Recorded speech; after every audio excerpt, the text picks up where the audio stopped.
Doctor Ambedkar मेरे नज़र में एक अत्यंत महान नेता हैं।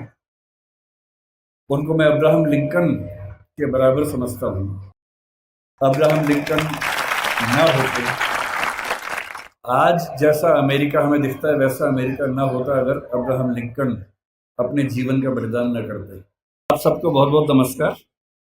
राजेश वानखेड़े जी का विशेष धन्यवाद।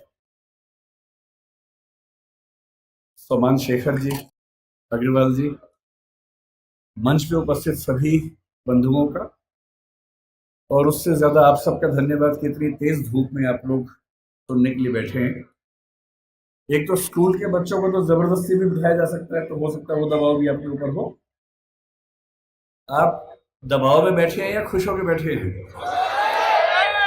खुश होकर बैठे हैं क्योंकि जब मैं स्कूल में था तो हमें भी ऐसे बिठाते थे स्कूल में कभी कभी, और जब कोई बोलने आता था तो हमारे मन में भाव आता था कि जितना कम बोले उतना अच्छा रहेगा, क्योंकि धूप बहुत चुभती थी, परेशान करती थी।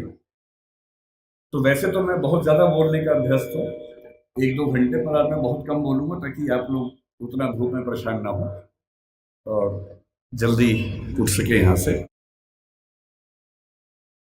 करीब 10 दिन पहले हमारे पास दिल्ली में फ़ोन आया कि 7 नवंबर को यहाँ एक विशेष कार्यक्रम होता है।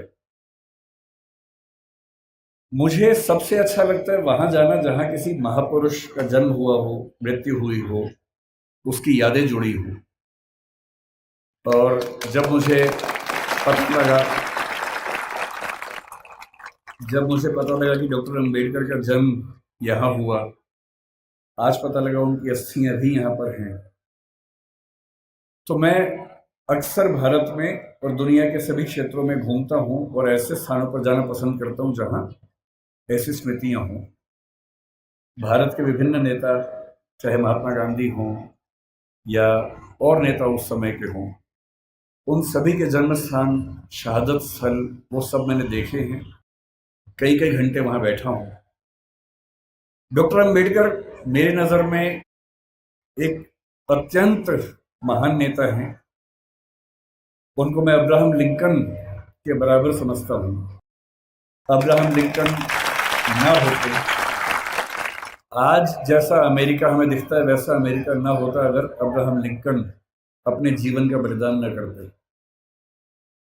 1776 में अमेरिका आज़ाद हुआ, या कह सकते हैं कि 1787 के आसपास उसका संविधान पूरा लिखा गया।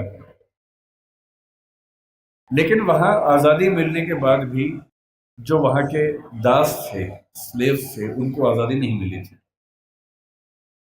उनकी आज़ादी लगभग 90 साल के बाद हुई, 1860 के दशक में हुई।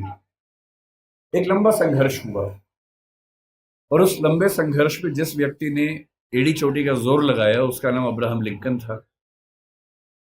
लिंकन के खिलाफ अमेरिका के बहुत सारे लोग थे, पर वो अड़ गया, और अंत में उसने संविधान में संशोधन करवा के, जिसको हम अमेरिकी संविधान का 13th अमेंडमेंट कहते हैं, वो पारित करवाया। और जिसके बाद से वहां दास व्यवस्था समाप्त हुई।